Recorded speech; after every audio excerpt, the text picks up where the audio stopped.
I started this project working on everything you wanted to know about Indians but were afraid to ask very much by accident. I had finished high school with a plan that most high schoolers come up with. My plan was, I'm going to get out of town and never come back. I don't know if any of you have ever heard that one before. I got into Princeton University. I thought, hooray, I have escaped the brambled racial borderland, growing up in Bemidji and things like that. These people will be better educated and all the problems are going to be behind me. It's going to be wonderful. The first person I met at Princeton said, dude, are you native? Where's your tomahawk? And I remember thinking, oh no, the brambled racial borderland follows me everywhere I go. And these are the dumbest smart people I've ever met. And by the way, I had a wonderful experience going to school there. My freshman year assigned roommate was a citizen of Sri Lanka. We became best friends, roomed together 4 years in a row, and best man at each other's weddings and all kinds of things. I learned as much outside the classroom as I did inside the classroom. But by the time I finished college, my plan was to come home and never leave. And in the long run, that is what I ended up doing. So among the things at that point in my journey, I ended up living with a spiritual leader who was really mainly a monolingual speaker of Ojibwe, and I ended up having kind of an immersive experience with our language and culture.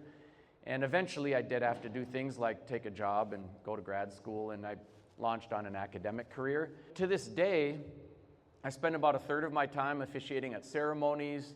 That's everything from a naming ceremony to a traditional Ojibwe funeral and kind of everything in between. I spend about a third of my time doing my actual job. I'm a professor of Ojibwe at Bemidji State University, teach our language, history, and culture. Spend about a third of my time writing books and giving talks and things like that. To me, they're like three strands of a braid. They all feed one another in lots of positive ways. But while I was at Princeton, I was getting homesick. And I heard that there was this woman, a Comanche spiritual leader, coming to Princeton to run sweat lodge ceremonies. Do y'all know what a sweat lodge ceremony is? Yeah, so they heat rocks, put them inside of this domed lodge, pour water on the rocks, so it's like a sauna, but it's also kind of like the poles are like the ribs of the womb of Mother Earth, and you go in, you come out healthier, happier, reborn, what have you. Part of me was thinking, the Comanche are from Oklahoma and Texas. Why is someone from there running ceremonies out in Princeton, which is in New Jersey? I had the thought, is this like culture for sale, have pipe, well travel, something like that? Or maybe it's just a really weird person. But I also thought, well, if it's anything like home, it's going to be awesome. So I'm going to go check it out. So I went to check it out. And it was about 4 p.m, beautiful sunny day. And there were some surprises waiting for me.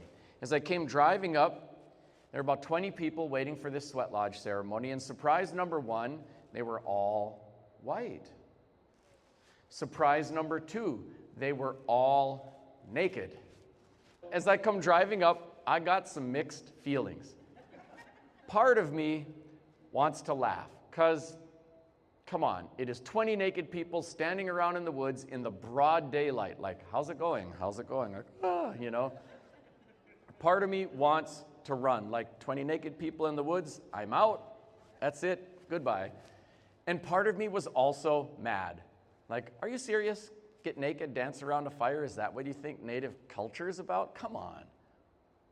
But being naive, as I was and often am, I opened the car door, got out, and was immediately folded into a tight embrace by one of these naked strangers who's now hugging me, saying, I'm so sorry what my people did to your people.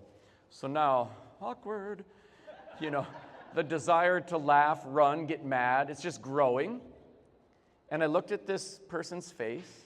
She was an elder. There were tears welling up in her eyes.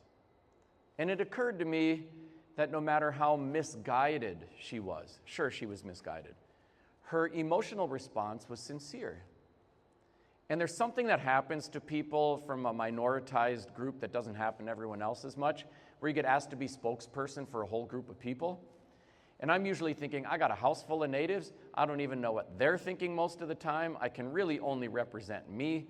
I also realized that if I just left, she'd keep thinking what she's thinking.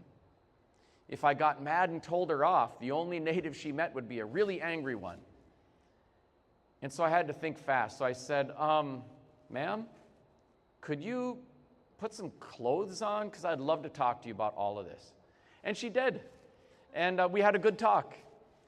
I do think she learned a few things, but in a weird way, I did too. And one of the things I learned was that there's a great value to just giving a meaningful answer instead of an angry rebuke.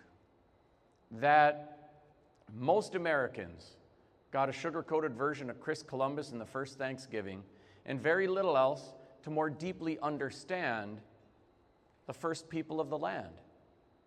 That we might bump into each other at a gas station or a Walmart or a whatever, or the clinic.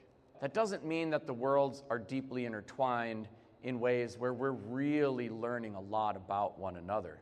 Most Americans, if you look at your favorites list on your smartphone, most Americans have a racially homogeneous favorites list on their smartphone.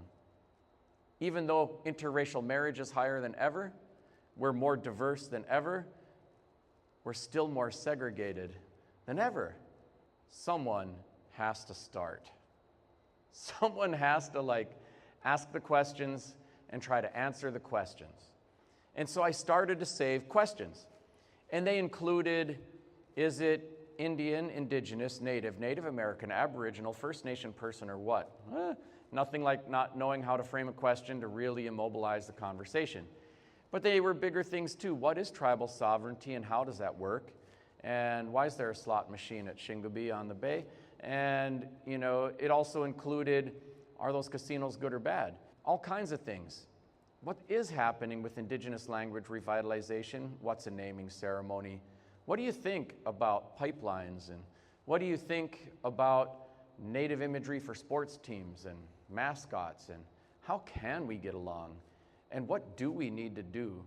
And all kinds of things. Some of the questions, searching, some, very specific or marginal, what's the Kachina doll, and, things like that. As I was saving these questions, I came to realize too, well, I knew what it was like living in this body at this point in time in this part of planet Earth. That did not make me an expert on anything else. My mother had a law degree and became a judge, and by the time I finished high school, I would have been really hard-pressed to explain tribal sovereignty to anybody. And so I had to start hunting for the answers. In many ways, I am still hunting for the answers. But as I did start hunting for the answers, it eventually turned into talks and eventually turned into a book. And then the first edition of everything came out, oh man, it was like 12 years ago, 14 years ago. And so much happened since then. So we have a new edition that just came out about a year and a half ago. We have a young reader adaptation that came out 2 years ago. It's kind of had a life of its own.